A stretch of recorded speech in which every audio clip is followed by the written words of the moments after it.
This evening marks the close of Rosh Hashanah, the Jewish New Year. So happy Rosh Hashanah to all who observe it or whose family observes it. And one tradition at Rosh Hashanah is to eat apples dipped in honey. The ancient Jews believed apples had healing properties, and the honey symbolizes the sweetness hoped for in the new year. Well, we could certainly use some healing and sweetness in the coming year. Healing for our bodies, especially for all those recovering from COVID, of which we still do not understand the long-term implications. Healing for our minds and spirits suffering from the stresses and strains of this period of disruption and isolation. And healing for our economy and our civic institutions. Seeing, however, as we are all still collectively in the thick of things, it seems likely to me that this coming year will be more about getting through this together and keeping things together. And healing may be more of a task for the year beyond. Another tradition on Rosh Hashanah is to eat challah, a kind of bread. Now, challah is normally oval or like a long braid, but on Rosh Hashanah it is served as a round loaf to remind of the circle of life, of the way in which life begets life, and the joys and pains of life continue on through the generations. I think about the generations before me often these days, when I feel the weight and the anxiety of this present moment. I think about their challenges. My grandparents grew up in the Depression and served in World War II. My parents grew up through all the upheavals and violence of the 1960s. My dad, as a young man, had the anxiety of a low draft number and the war in Vietnam hanging over his head. Those generations had to fight long and hard for the civil rights advances we seem to be relitigating today. Every generation has its challenges and rises to meet those challenges in brave, creative, and imperfect ways. Life continues, bitter sometimes, but also sweet. Life is the only way, says the poet, to get covered in leaves, catch your breath on the sand, rise on wings, to be a dog or stroke its warm fur, and to tell pain from everything it's not. My dog is an older dog now. He has some aches and pains. He's slower to get up, a little wobbly walking down the stairs, and he can't chase a ball with the athleticism of his younger self. And yet his enthusiasm for life, the life energy that animates him, is undiminished. When he hears the sound of the leash signaling that a walk is imminent, his whole body vibrates with joy. And when we get outside, he thrusts his snout into the ground and begins exploring every inch of the space around him, taking it all in, enthusiastically following trails of sense to whatever doggy treasures lie at the end. Primarily so he can mark them, but I respect that. He so wants to make friends with a squirrel, so badly, but he is far past that capability. The squirrels seem to know it and like to hang out low on the trunks of the trees, almost as if taunting him. His enthusiasm for the dance of dog and squirrel remains. His delight in the world remains. This world, what a marvel it is. What a wonder. The philosopher in me wonders why there is anything at all to begin with when nothingness seems like the easier and more reasonable alternative. I don't think that's an answerable question, although I'd love to be wrong about that. But setting that bit of mystery aside, we actually know kind of a lot about creation and how this world came to be. We know about the Big Bang and the formation of the first stars. We know how about those stars seeded the galaxy with the elements in tremendous explosions, forming and reforming. We know about how those elements came together to form planets. We can precisely calculate the force of gravity that shaped those planets out of star stuff, then pulled them into stable orbits. And although we're missing a few steps at the very beginning, we understand how, on at least one planet, evolution shaped the common elements of the stars into ever more complex, stable forms, into living organisms that eventually given a few billion years, become dogs, delighting in the dance of dog and squirrel. In our opening reading, the poet said, "Inside each raindrop swims the sun. Inside each flower breathes the moon. Inside me dwell 10 million stars." Exactly so. And yet this is the part we don't understand at all.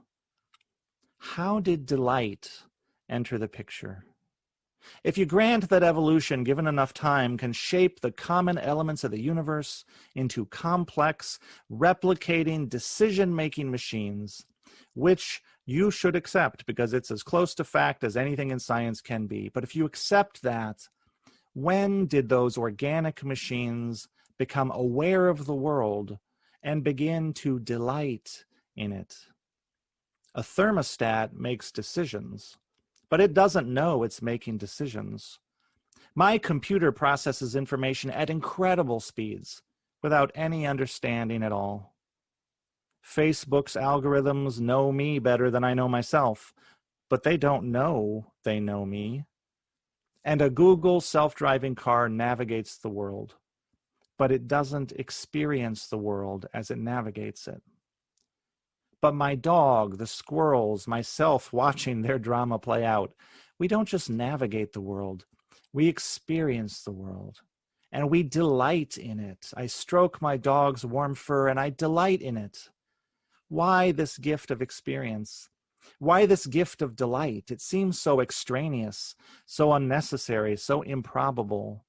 How does a universe of whirling atoms come to wake up one day and know itself? Because as Carl Sagan says, that is what we are, we living beings. We are the universe knowing itself and delighting in itself.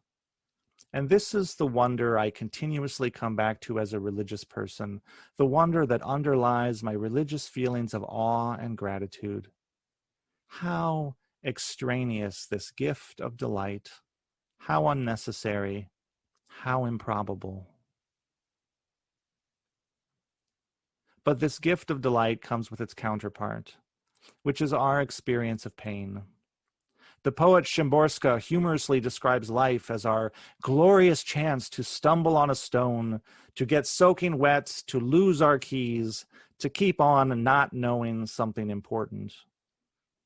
The point is well taken. While we live, life has its rough edges. Our bodies are fragile and finite. They ache, they age. We get sick. We get weary or overwhelmed. And for us humans, our awareness of life includes our awareness of life's end, which heightens life's sweetness, yes, but also troubles our days. We come to know sorrow and hardship. In the story of creation in the Hebrew Bible, in the book of Genesis, God creates the world in various stages, culminating in the creation of living beings. And at each stage of creation, God stops to admire God's own work and declares that it is good. That is the refrain of Genesis over and over, and God saw that it was good. The world is not evil or bad or fallen. It is good. We are meant to delight in the world. And then the authors of Genesis, perhaps recognizing that they have some explaining to do, add some additional stories to explain why life in this realm of delight is often so hard. So hard. And I should add, in the Jewish tradition, it's not about original sin. Now, I don't mind confessing that life right now does often feel hard. I'm just going to be honest and say I'm tired of the virus. I'm tired of sheltering in place. I'm tired of worrying that some slip up of mine, some momentary absent-mindedness or carelessness in my routine could bring sickness into my home or sickness into my family. I'm tired of missing people. And I know that I have a great deal of privilege, and that for many people, this situation is much harder. For parents, for teachers, for essential workers, for people dealing with illnesses in hospitals or recovery centers, for people with marginalized identities who have been hit much harder by this virus. My heart hurts for the pain and the struggle that I know others are going through. I'm tired of the relentless press of bad news, of one terrible story after another, of wildfires and hurricanes and shootings, and acts of political repression and more racism, and the slow erosion of our civic institutions. The news about Ruth Bader Ginsburg was devastating. I'm worried for my daughters. I'm worried for everyone's daughters. I'm worried for our country. Friday night, I did a lot of sitting with my worries before writing this sermon. Maybe you too are sitting with some worries these days. So how do we come back to the wonder of the world? In preparing for this sermon, I was fortuitously emailed a poem by Mary Oliver called "I Go Down to the Shore." Mary Oliver writes, "I go down to the shore in the morning, and depending on the hour, the waves are rolling in or moving out. And I say, oh, I am miserable. What should I do?" And the sea says in its lovely voice, "Excuse me, I have work to do." Part of the wonder of the world is that it is so much bigger than our momentary, fragmentary concerns.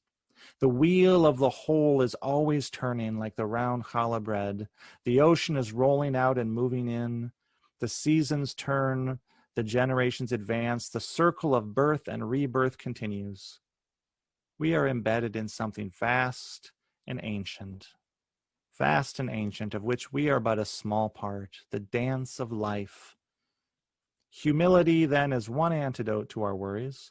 Whatever they may be, life is bigger than that. Gratitude is another. Life is hard. Life is capricious, sometimes cruel, and it is still the only way to know what it is like to rise on wings, to stroke a dog's warm fur, to tell pain from what it is not. Life is our chance to see the ocean, to hear the pounding of the surf on the shore and the cries of the birds soaring overhead, to smell the salt and taste its tang in the air, to see the small white crabs scuttling around on the beach, to hold a piece of smooth glass shaped by forces too powerful for us to comprehend, or to toss a starfish back out to sea. Life is our chance to hold an infant, to dance with a child, to ride a bike or a skateboard or a scooter for the first time and the last time, to hold hands, to laugh, to create something beautiful with our hands or our words or our imagination, to plant something good in the garden, to see love in another's eyes, to mess up, to apologize, to fight for something we believe in, to help a stranger, to taste key lime pie. How extraneous, how unnecessary, how improbable, how wonderful. In the days and weeks ahead, I invite you to store up the small wonders of the world in your heart and mind. Take the time to notice the moments of sweetness as you encounter them over the course of your day. Write them in a journal, doodle them on a Post-it note, take a picture, tell a friend or a child. Remember 3 wonderful things as your head hits the pillow at the end of the day. May we find strength and resilience in reconnecting to life's gifts with gratitude, even as we navigate its complexities, even as we go on not knowing something important. Blessed be, and amen.